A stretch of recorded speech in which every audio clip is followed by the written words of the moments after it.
रत्तम्मा नारियल की बंडी ढकेलते हुए सारा गांव घूमती है। कोई भी उसके पास नारियल नहीं खरीद रहा।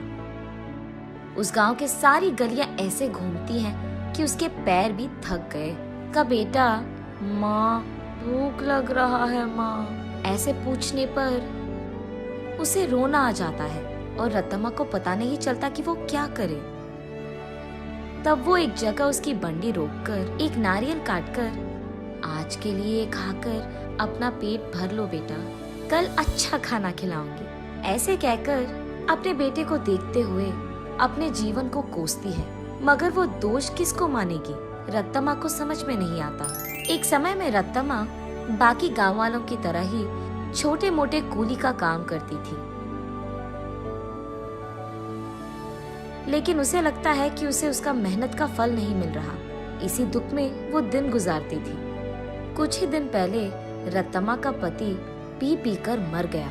घर के सारे पैसे वो अपने दारू में लगा दिया और घर में एक फूटी कौड़ी भी नहीं है। इसीलिए रत्तम्मा को क्या करे ये पता नहीं चल रहा था और उसे इसी बात का डर था कि वो अपने बेटे को कैसे पढ़ाएगी। एक दिन वो अपने घर के बरामदे में बैठकर यही सोचती रहती है कि वो पैसे कैसे कमाएगी।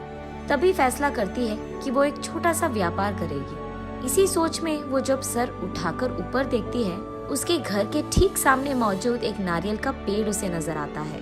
तब वो फैसला करती है कि वो नारियल बेचेगी। उसके फैसले के अनुसार ही वो अगले दिन उस गांव के जंक्शन के बीच में नारियल का एक छोटा सा बंडी लगाती है। लेकिन तब तक उसी जंक्शन पे दो और ऐसे व्यापारी थे जो नारियल बेच रहे थे। उन दोनों के वजह से रत्तम्मा का व्यापार ठीक से नहीं चलता है। इसी कारण 2-3 दिनों से रत्तम्मा की बंडी से सिर्फ 2 या 3 नारियल ही बिके थे। बाकी सारे वैसे के वैसे ही रह गए। ये देख निराश होकर रत्तम्मा ये फैसला करती है कि अगर वो गांव के सारी गलियां घूमकर बेचने की कोशिश करेगी तो कम से कम कुछ तो बिक जाएंगे। तब जाकर वो ऐसे गलियों में घूमती रही। आंखों में से निकल रहे आंसू को पोंछकर वो बस अपनी किस्मत को कोसकर घर जाने ही लगती है कि बीच रास्ते में उसे एक पाठशाला नजर आती है। उस पाठशाला के बच्चे वहाँ बेच रहे स्नैक्स को देख उस दुकान के चारों ओर घेर कर उनको खरीदने लगते हैं। ये देख रत्तम्मा का बेटा, माँ मुझे भी वो खाना है माँ, ऐसे वो भोला बच्चा पूछता है। ठीक तभी अचानक रत्तम्मा को एक अच्छी योजना सूझती है। तब वो उसके बेटे से ऐसे कहती है, हमारे पास उसको खरीदने के पैसे नहीं है बेटा, लेकिन घर जाते ही मैं तुम्हारे लिए एक बहुत अच्छी मिठाई बनाऊंगी, ठीक है?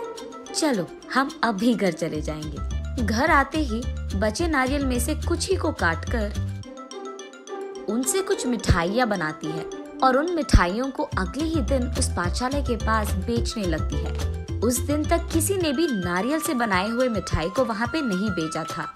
इसीलिए पाठशाला में मौजूद सारे बच्चे एक ही बार में वहाँ आकर सारी मिठाइयाँ खरीद लेते हैं। बस रत्तम्मा की खुशी का कोई सीमा नहीं।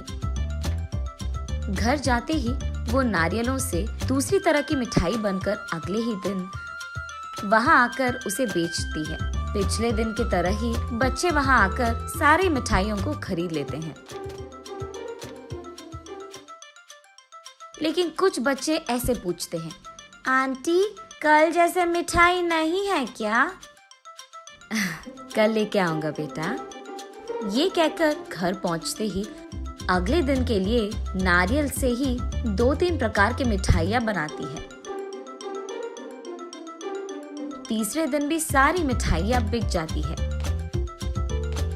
तब वहाँ मौजूद बाकी व्यापारी ये देख रत्तम्मा के पास आकर ऐसे कहते हैं, अम्मा कुछ मिठाइयाँ हमको भी बेचो, वो हमारे दुकान में बेचेंगे हम तुम्हें दुगना पैसे देंगे इनके लिए, ऐसे कहते हैं। ये सुनकर रत्तम्मा इस बार ज्यादा मात्रा में मिठाइयों को बनाकर अगले दिन वहाँ के व्यापारियों को बेचती है दुगने गुना में। बचे सारे पाठशाला के बच्चों को हमेशा की तरह बेचती है। ये देख बच्चे सारे वापस रत्तम्मा के पास ही मिठाइयाँ खरीदते हैं। ये देख बाकी व्यापारी रत्तम्मा से ऐसे कहते हैं, तुम अगर ऐसे ही हमारे बगल में दुकान लगाकर वही मिठाइयाँ कम दाम में बेचोगे तो हमारा धंधा कैसे चलेगा मैम? अगर तुम्हें बेचना है तो हमारे ही दाम पे बेचना होगा। तब रत्तम्मा, लेकिन बच्चे इतने दाम पे कैसे खरीदेंगे? उस सब से हमारा कोई लेना देना नहीं। अगर यहाँ धंधा करना है तो हमारी सुनो, वरना यहाँ से निकल जाओ। ऐसे कहते हैं। ये सुनकर रत्तम्मा उसके घर पहुंचकर बहुत सोचने लग जाती है। अगले दिन वो उस पाठशाला के पास एक बड़ा सा मिठाई का दुकान ही खोल देती है। उसमें सिर्फ नारियल से बनाई हुई मिठाइयाँ ही बेचती है। अब रत्तम्मा को किसी से कोई लड़ाई करने की जरूरत नहीं पड़ेगी। दूसरी तरफ रत्तम्मा की तरह नारियल से मिठाई बनाकर बेचने वाला उस गांव में और कोई नहीं था।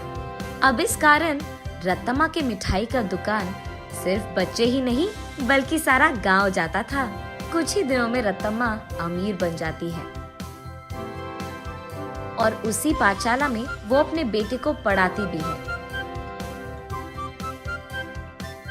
ऐसे प्यार से वो उस नारियल के पेड़ को हर रोज पूछकर पानी डालती थी।